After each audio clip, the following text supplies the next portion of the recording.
Hey everyone, welcome back to my channel Scale Up. In this quick tutorial, I will show you how you can see your YouTube subscription list in this quick tutorial.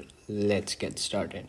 You have to do is open up your YouTube app, and once you open up your YouTube app, first you have to log in your account, and then you can see your subscription list. So as you can see over here at the bottom, you will see 5 options over here.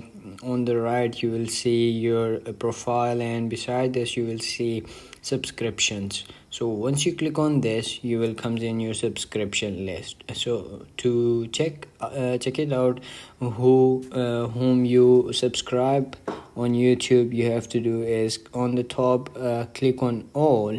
Once you click on all, you will see your subscription list, or whom you have subscribed on YouTube account. So you can see over here I have subscribed bunch of peoples over here, so you can simply see over here your subscription list as well on your phone.